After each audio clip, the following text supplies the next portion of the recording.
Hello everyone and welcome to the Brighter Futures Summit. For those returning, I hope you've been enjoying the session so far. And for those joining today, this is a series of workshops aimed at education leaders from around the world, reflecting on the impact of the pandemic and looking at the challenges and opportunities as the world emerges from the crisis. My name's John Grant and I'm the Head of Key Accounts in the Learning Solutions team at Cambridge University Press. And I will be your host today for the session with Nik Peachey. Before we begin though, a few points of admin to cover off. If you have a question for Nik, please can you put them in the Q&A area and not in the chat area, and we'll try and cover as many of those questions at the end of the session as possible. The PowerPoint slides of the session won't be shared, but we are recording the session so you can go and look at it at a future date. And finally, if you RSVP to the invitation, you'll automatically get a certificate of attendance sent through to you tomorrow. If you did not RSVP though, you can still request those on the event webpage. So without further ado, I'd like to welcome Nik Peachey and say a few words of introduction. So Nik Peachey is the Director of Pedagogy at PeachPublications, and he's been working and has more than 20 years experience, specifically working with online and blended learning environments. And he's worked all over the world training teachers and developing innovative creative products. And he's a two-time British Council Innovations Award winner. So his customers include British Council, Eton College, Open University, Google Creative Labs, and International House. So it's a real pleasure to welcome Nik Peachey to his session. And it's going to be the Uber-fication of ELT. Welcome, Nik. Hi, thank you for the introduction and thank you for inviting me along. I'll just start sharing my screen. If I can find the right one, desktop, share, and then, okay. Hopefully you can see that, and okay. Good, and I just need to find the chat again. It's kind of annoying that everything moves around when you turn it on. Let's drag that down to the bottom. Chat, just so they can monitor in case there is any problems. Okay.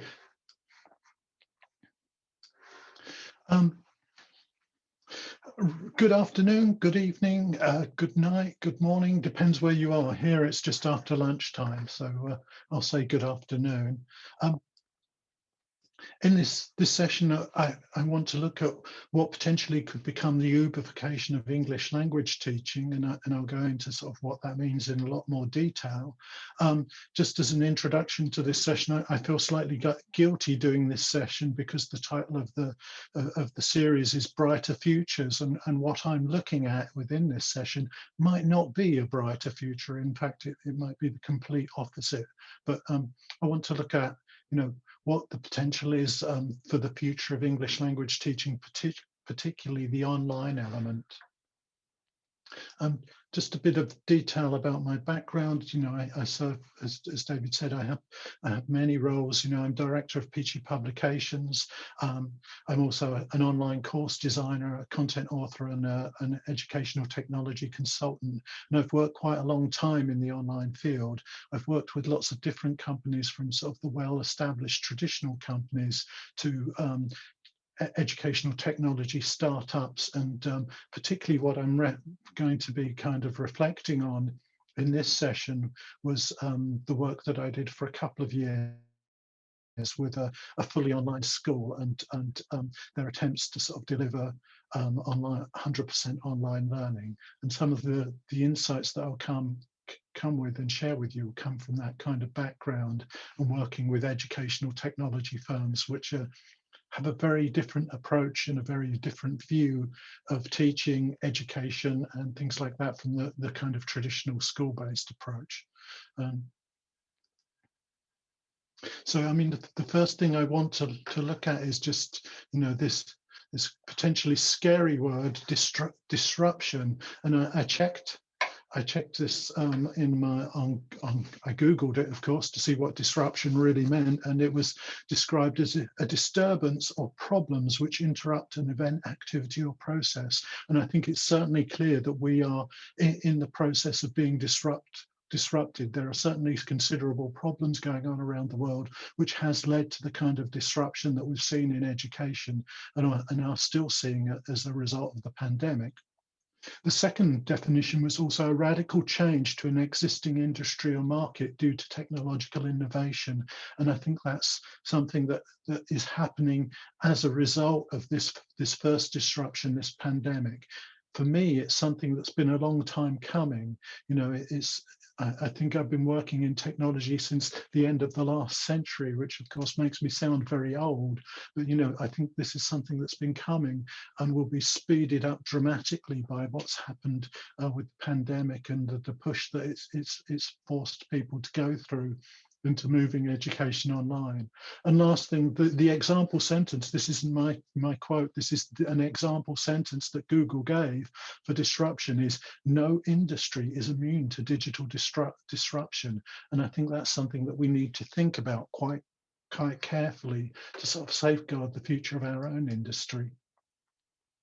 And when we look at disruption, you know, these are some of the industries that and some of the companies that have caused huge disruption and a huge change in the way that we do things. You know, Airbnb, for example, now lets out more hotel rooms than anyone else on the planet, and gives more access to more hotel rooms than anyone else on the planet. Yet they don't own any hotels. You know, the iPhone, the first iPhone, when it was released back in, I think it was 2007, completely changed the phone market and completely disrupted the phone market. I mean, who remembers Nokia now? Who? Nokia? They make phones? Yeah. Uber, for example, has radically changed the way, you know, taxis operate, although they don't own any cars and they don't employ any drivers, although they might soon be forced to. You know, the impact that companies like Netflix and Spotify have had on the entertainment industry, on the way we view films, on the way we buy films, on the way we access music, and the way we no longer buy music. For example, you know, as a teenager, I used to buy lots of albums and lots of CDs. My teenage daughter, well, she's just over teenage now, but she loves music and she doesn't own any. She has Spotify and gets all of her music through there. You know, if these are the platforms and the companies that are creating the future models of business, and they start applying these models to English language teaching, then or to education generally, then we might see some really radical changes in our industry. And that's the kind of thing that I want to think about.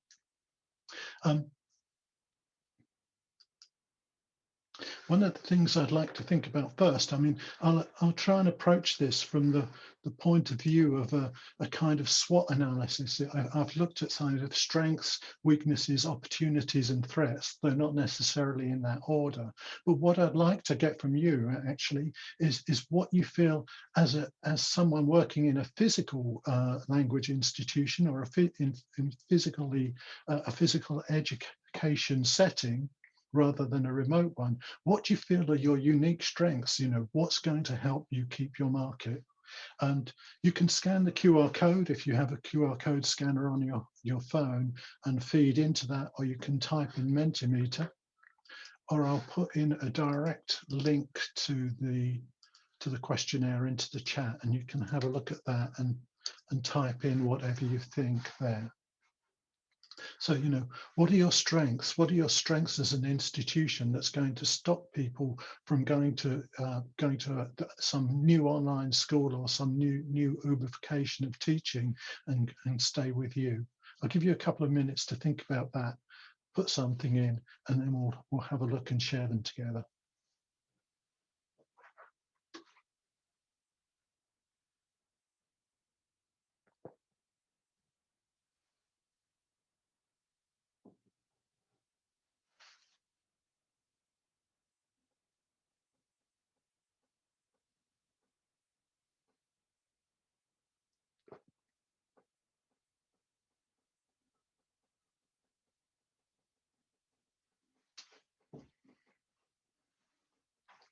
Okay, I hope that's enough thinking time to respond. We'll see. Okay, things are starting to come through now.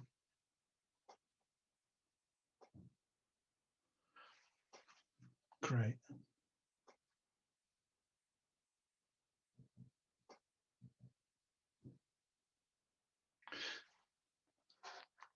Okay, so institutions are always looking to improve. That's good. Spirituality, formation of programs, it could be the particular programs that you're offering that aren't available to everyone. Quality of the content and the training of our teachers receive. This is a quite a common one that, when I used to go around to face-to-face schools and trying to get them to sort of develop into online, they were always worried about the quality of online teaching. And yet every business sort of or every language school or every teaching institution as one of its unique selling points, it puts quality of teachers. You don't ever hear anybody saying they don't have quality teachers. So it's difficult to make that something that unique that comes through in your marketing. Experimentation, to adopt technology to suit learners' needs, tenacity, eager to learn. Okay, so those are some of the strengths you feel of your institutions. What I want to do next is actually look at some of the weaknesses of the physical school, the actual bricks and mortar school, and some of the weaknesses it faces when it comes to facing up against potential threats from companies, tech companies like Uber. And these are some of what I feel are some of the weaknesses of the physical school. Really strong businesses like Uber, Airbnb, Spotify, Apple, and their platform is their ability to scale rapidly, and that's what's really causing huge disruptions in markets around the world. Is that some of these platform-based companies are able to scale very rapidly, and one of the biggest problems I feel with the physical school in competing with those companies is their inability to scale. Then these are some of the limitations. You're limited by the number of rooms. You can't have more students than you have rooms to put them in. So that's a problem. If you want to scale and you want to grow the number of students you have to compete with the other companies, you have to actually set up another school with more rooms in. Also there's this problem about location and catchment area. Most language schools are restricted to the area where the school is. There'll be an area within maybe 1 hour, one commuting hour where you can actually pull your students in from. And that's your limitation. You can't, if somebody isn't going to drive for 5 hours to have their language class, whereas with an online school, their catchment area is potentially the whole world. They can get students in from anywhere in the world, which enables them to grow quite rapidly. Physical schools are also limited by their opening hours as well, whereas the online school can teach 24/7 if they have enough teachers and they have enough students. Most physical schools are limited to the hours that they can open. They're probably not open before something like 7 o'clock in the morning or after 10 o'clock at night. So there's a whole bunch of students who might want to have lessons at those other times that aren't able to go there, and they can potentially go somewhere else. Any school to scale, if you buy another school, you enlarge your school, you need more staff, you need more admin, the school takes more maintenance. Marketing is limited, marketing budgets are limited. Hiring in new teachers can be very expensive, because especially if you're hiring language teachers from abroad, bringing them to your country can be expensive. Teachers have contracts, they have sick pay, and all of these things that can make your teachers an expensive commodity, and you need more of them able to grow your school.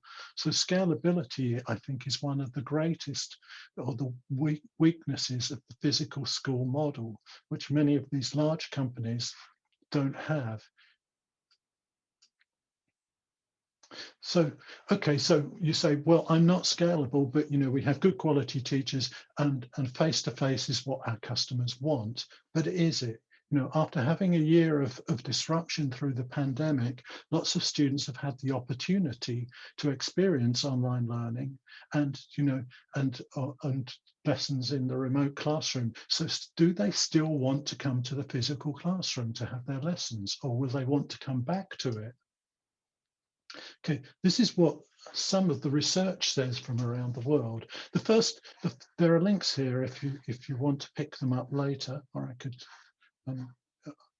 And the first one is about remote work, and it says remote work has been growing steadily. It's actually quadrupled in the last 10 years, according to the Get App report. This research was done actually in 2019, so this was before the pandemic happened, and already there was that move towards more people wanting to work from home. The next one, 42% of remote workers plan to work remotely more frequently in the next 5 years. And this again comes from research in 2019. So our lives generally are moving towards more remote work, more working from home, and by association, maybe more studying from home. This one comes from an actual education report, and 90% of people, 90% of people said they'd like to work remotely at least some of the time. And then underneath there's the one from education. 80% of students who were interviewed, and this is since the pandemic, agreed that they would like to see recorded lectures, provision of all core materials online on a VLE. 98% said they would like to continue with online tutorials. And just one more statistic, this is a chart from college and graduate and postgraduate levels, and they were asked to compare their experience online versus classroom. And 52% said it was of the graduates said it was better, and 39% of the graduates said it was better. So only 10% of each category said it wasn't as good, and most coming out about average. So, it's clear that potentially this is something that customers want. They want to continue to study online. So where does that leave us with the face-to-face classroom? These are some of the reasons why they might want to be studying online. They have a greater choice of schools. They're no longer limited to the school that's close to them. They can study with any school around the world. It's very convenient. They can choose the time at which they study. They have much more choice. They don't have to leave home. They don't have to drive through traffic and find somewhere to park. If your school's in a big city, all of your students are facing those challenges all the time. So there's convenience, a bigger choice of times. Maybe they want to study a specific topic. So if the world is your potential market, you can go and find a school that teaches the specific topic you want to study. You can find a better price. Maybe you live in a very expensive country where the cost of living is high. You can find a school which is much cheaper in a country where the cost of living is lower. Potentially that can help you. Potentially online has smaller classes and it's cheaper to get one-to-one classes. They can have a choice of teachers. We found the school that I was working in, we offered students the opportunity to choose their teacher for each lesson. And this was very popular. They liked having the choice of teacher, each time they had a class. And they would sort of pick one or two different teachers that they would choose between each time. They might even prefer the mix of self-study with more online study and remote classes. So there are lots of reasons why students might be incentivized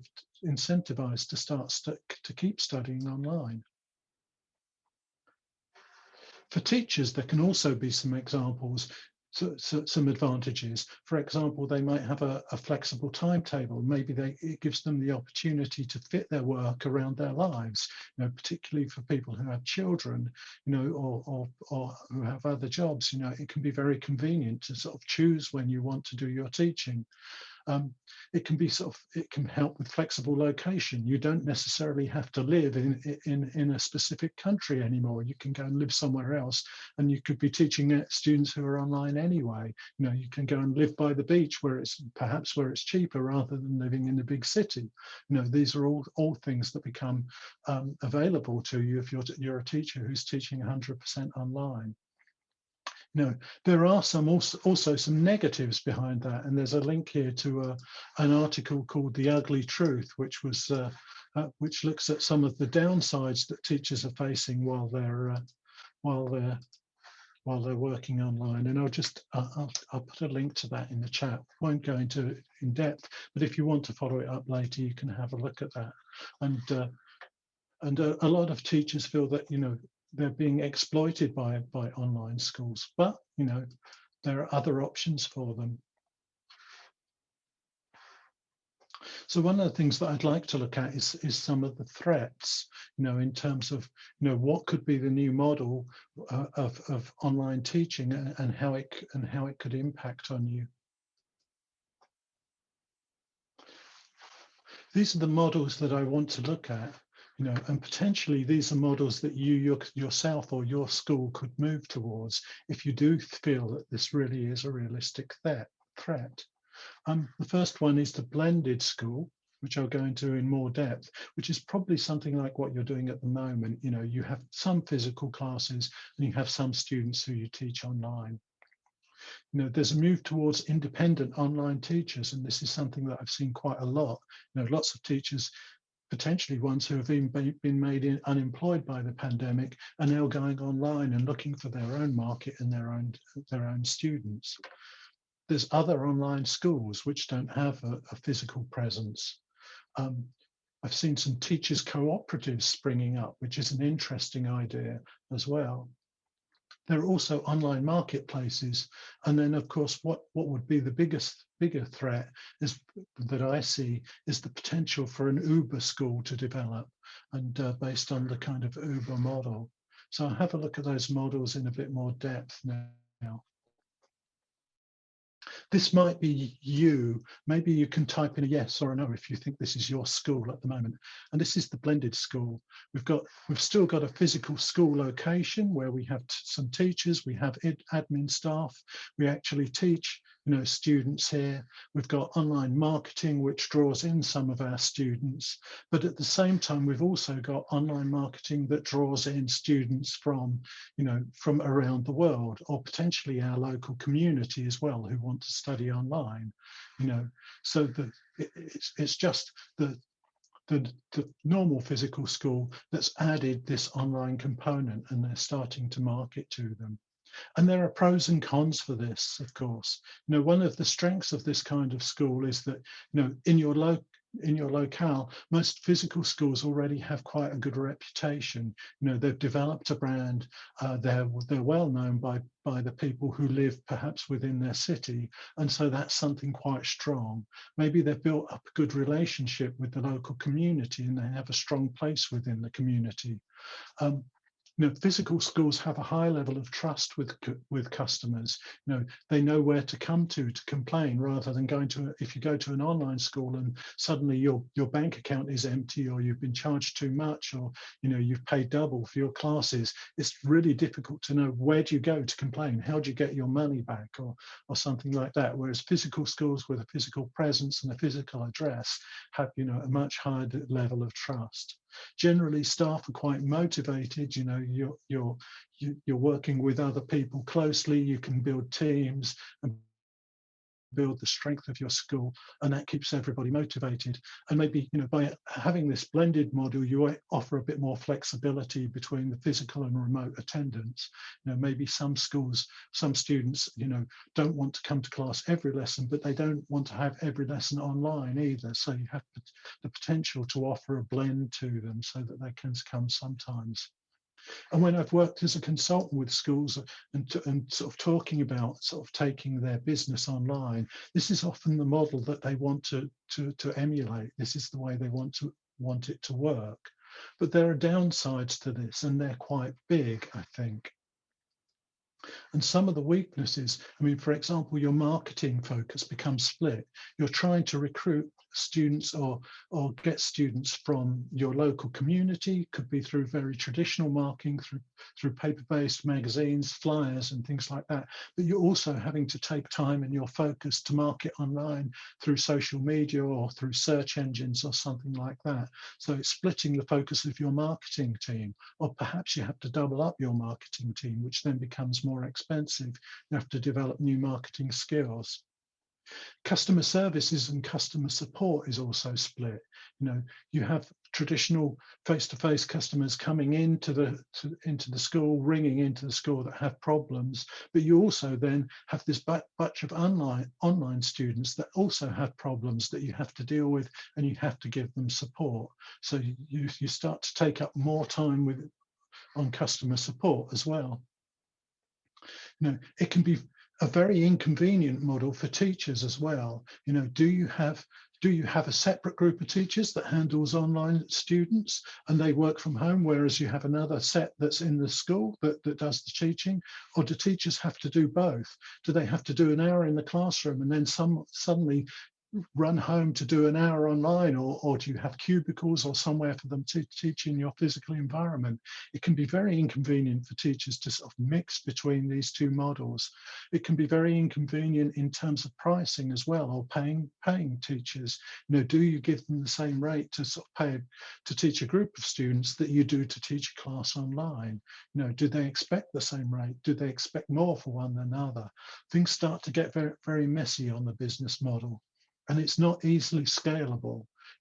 Online is very scalable, but the physical side is difficult to scale. If you want to sort of actually sort of build your business out, you're still trapped with that physical model of having to have another school.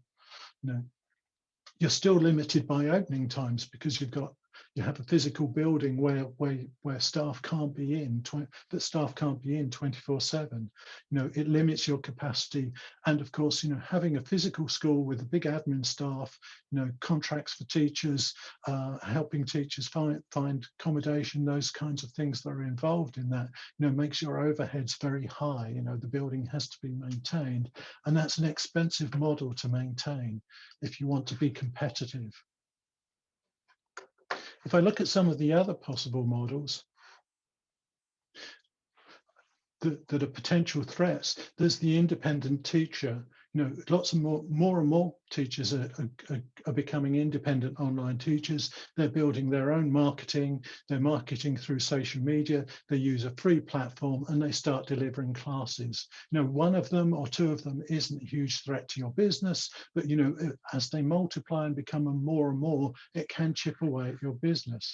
And for them, they have some quite good strengths as well. They develop a very good relationship with their students. If they're teaching one-to-one and building their own customer base, they tend to build a very good relationship with their students, and they own that customer relationship as well. So they can sort of build on that and offer them other things, understand their needs quite a lot, build them custom courses that are related to their own specific learning goals. Independent teachers tend to be quite motivated as well. So the motivation is strong. Their overheads are very low. All they need is a laptop computer set up and a PayPal bank account, and they can be very flexible and customer focused. In terms of their weaknesses, they're limited. They have a limited budget for marketing. They have a limited ability to scale. If they want more students, they have a limited number of hours they can teach. They might be able to ask a friend in to help them, but there are limits to that. They have limited availability. And of course, as an owner business, anyone who owns their own business knows that you never get to take a holiday. So if you want a holiday, what happens to all of your students? If you get sick, who teaches them? Who teaches the standby class if you're ill or your internet connection goes down? So there are some real weaknesses that make that much less of a threat.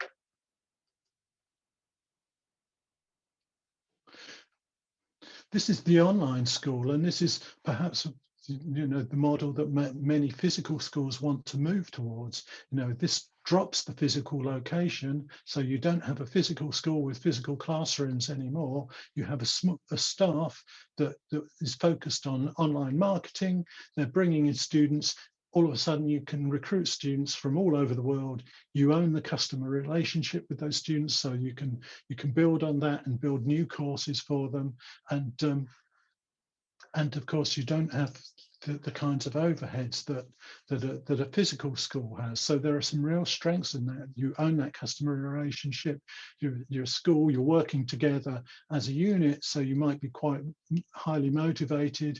You've lowered recruitment costs because you're recruiting teachers who are based online, and you don't have to sort of help them with their physical location. You can have different contracts.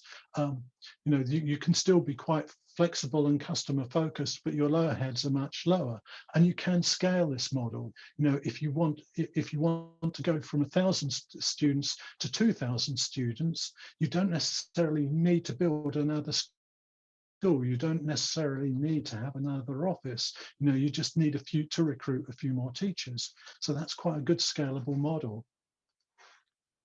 On the downside of that model, you have to learn about marketing and digital marketing.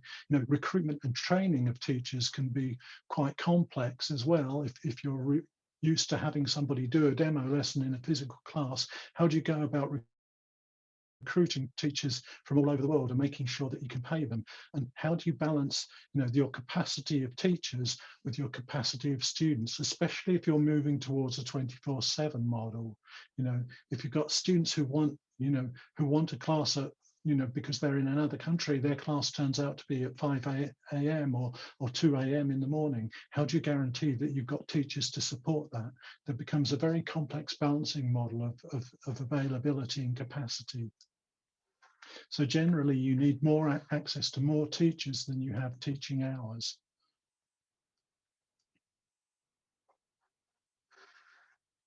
This is something that I've seen cropping up as well quite a lot recently. Is teachers, especially as a lot of teachers have been made unemployed, they've started forming cooperatives, and the teacher cooperative model is potentially a very powerful model.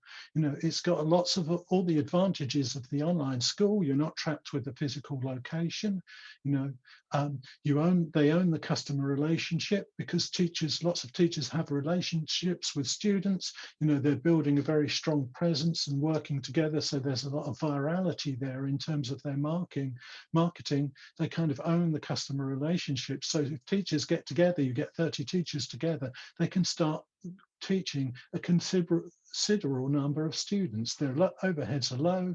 The teachers become the brand and marketable, and it's a very, very scalable model as well. If they're getting in more students, they just have to invite a few friends. Every teacher knows another teacher, and they can grow their model. And that could be something that's very powerful in sort of having an impact on the market. The weakness is, cooperatives can be very challenging to manage. Anybody who's worked with a lot of teachers, as I have, know it can be a bit like herding cats. And if all the teachers in charge and they're working as a cooperative, how is that managed, and who decides what students go to where? But apart from that weakness, it's a very strong model for building a scalable business that can actually sort of build up a huge customer base from around the world. Another model that I've seen becoming more predominant as well across education is the online marketplace. And this is quite different, and this is moving towards the kind of Uber model. And in the online marketplace, a tech company is here at the center. They do their marketing. They market and they pull in students and they pull in teachers as well, and they provide a platform, and they just make the connection. So they have a whole bunch of teachers who make themselves available, a whole bunch of students who want to learn, and the marketplace acts as a go-between, as a connector. So they pair them off, and they take a percentage for that. So the teacher still owns the relationship with the customer. So this this student becomes a customer with this teacher, and they build their relationship together. The teacher decides their price. The student decides whether they agree to that. They can shop around and get a cheaper teacher if they want to, or one who suits them better. So it gives customers a wide range of choice. They can choose the teacher, then develop the relationship. If it's not going well, they can go to a different teacher. Great amount of choice for students.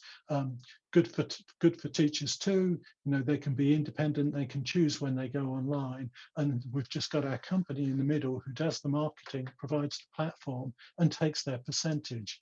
And that's potentially quite a strong model. Their low overheads are very low. They don't necessarily have to have a school or a building at all. It can be run from a few people in an office with a couple of computers, and it's very scalable. They don't suddenly need to buy a new building if they have 20,000 more students. They just need more teachers. It's just a matter of making those connections for them. In terms of the weaknesses of the model, there's going to be a high cost of marketing, and they've got to market to teachers and to students and bring them together. So they need a critical mass of both. And, they don't own the customer relationship. So it's quite easy for sort of teachers to run off with their students or go to a different platform and take the students with them. But still has the potential to be very scalable and a very powerful market model. The last one, and I guess the most threatening one, is the Uber school, or what I call the Uber school, which is what the title of the presentation comes from, the Uber-fication of teaching. And this is the potential that there is for a tech company to move into the market, as Uber did with taxis, produce an app that makes the connection between students and teachers, and actually sort of sucks in students from all over the world to teachers from all over the world. They just need to get their marketing right to attract students and attract teachers. They maintain ownership of the customer relationship, and our students, they just pick up their phone, they decide they want a lesson in 10 minutes, in half an hour or an hour from now, and they book the lesson. Maybe they want it tomorrow, but they just book a lesson on their app. They do the lesson with the teacher on their app. There's an alert from the app. Teachers can sort of claim whether they're available. They claim the student, and Uber puts them together. Next time that the student wants a lesson, they decide on their app what time they want their lesson, and they're linked to a teacher.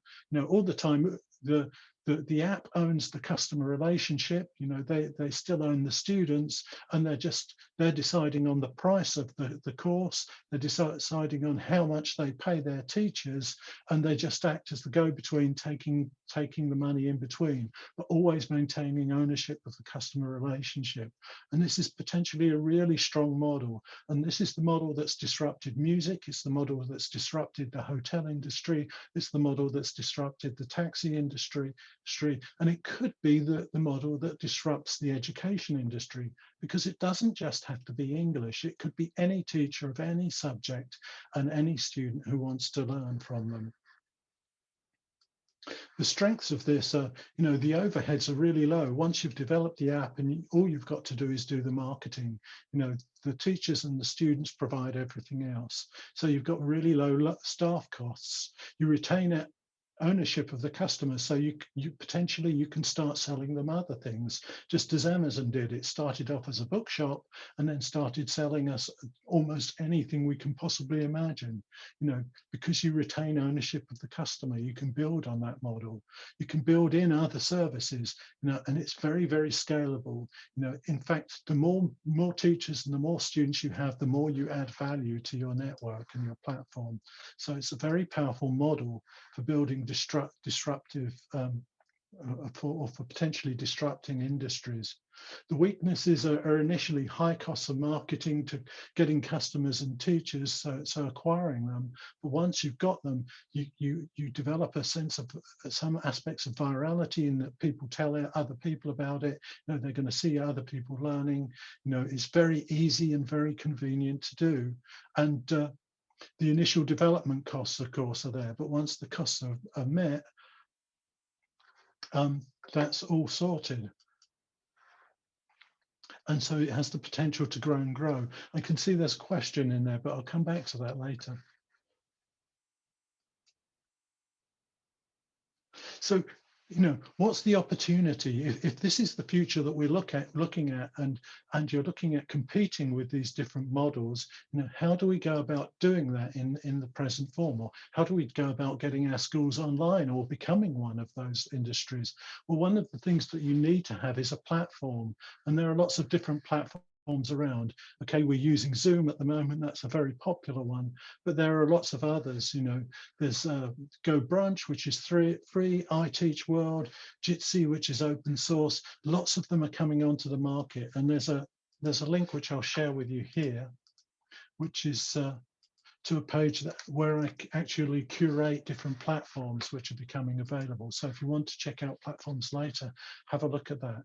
If you're looking for a platform and you want it, and you want to move online, and you want to do it effectively and scale effectively, then it needs to have these kinds of things. Of course, you need to be able to offer a live classroom, or in some way. So something like Zoom needs to plug into it, or it needs to have something like Zoom built in. Hopefully it can also offer asynchronous course content so that students can log in and do some learning when they're not in the remote classroom. Ideally, you need your platform to be able to handle things like online payments. And it doesn't just have to be able to take online payments for the students, but you need a platform that enables you to count and then pay the number of classes that your teachers have taught. So it needs to be able to distribute money as well as take it in. It needs to be able to handle the bookings and scheduling for you. If you're scheduling lots of different classes 24/7, you don't want to have students having to ring in and book their class. They need to be able to book all of those classes, and the scheduling of teachers to match onto those classes needs to be done online. So you need a system that can do this for you. You need a shop front where you can promote it online, and you need good communication tools within that, and something like a customer relationship management platform within it, so that you know what your students are doing, how many classes they're taking. You can communicate to them, try and upsell different courses, and remind and do things like sending the reminders of lessons and when their lessons are, because students tend to forget. So you need quite a complex platform to do this, and that's it's worth looking around quite carefully if this is something you want to do. You need to think about marketing and growth and doing a lot more social media marketing. How do you get digital referrals from students? Can you give them a discount and a coupon so that they can get cheaper classes by recommending another student? All of this needs to be either built into your platform, or you need to think about how you can do it. Cross-selling and upselling are very common things and easy things to do within the digital world. You need to understand search engine optimization to make sure that you can bring customers in from search engine marketing, develop content marketing. And of course, the big one at the bottom is what's called sticky. You need to have a very sticky approach to how you grow your market. And by sticky, I mean you need to put a lot of attention into retaining your customers. One of the biggest problems that we had when we were working as an online school was the level of churn, and that's the level of students leaving us, particularly in the first 3 months, tended to be very high. So students would sign up, they'd see online classes, think this is a great idea, I can study whenever I want, and then they wouldn't take the classes and they would forget, and after a couple of months they'll think, oh well, I've been paying for this and I haven't done anything, so I'll leave. And so making sure that your classes are sticky and you really nurture customers, make sure they take the classes, make sure they enjoy the experience, that's really important with an online school, I think. You need to think about how you recruit teachers as well. How are you going to recruit teachers that are good quality teachers online? How do you interview them? How do you make sure that they're delivering the classes? All those kinds of things about, you know, quality management. And a lot of those things, those problems are solvable. You know, how do you train your teachers? You know, do you have to train them, or are you only going to accept teachers who are already quite strong? You know, what's the development? How do you build in loyalty? How do you make sure that your teachers aren't just taking all the students and then going to another school or becoming independent? You need to think about how you build loyalty with your teachers and make them feel like they're part of a school. Because when the teacher is just sitting at home on their own and never has any physical contact with you or your school, you know, it's very much more difficult to build those teachers into a team and build some loyalty there. So there's got to be some element of building and managing remote teams. You know, how do you cope with 24/7 delivery? You know, you've got to think about how you'll support the customers around the clock. If there's a problem, a teacher doesn't show up for a class because their internet connection's gone. What happens then? Does the student lose the money? Can you get another teacher to step in? You know, how do you support those teachers? What about if the student's internet connection has gone? Have they lost that money?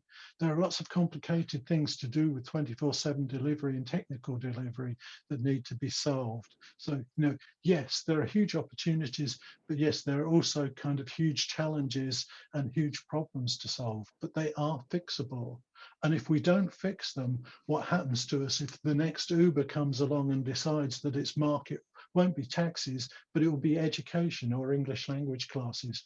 Potentially there's a huge market for them. So that's, you know, that's very attractive to a tech startup company and to investors. So that might not be, that's my last word, but it might not be a brighter future, but, you know, potentially that's what the future holds.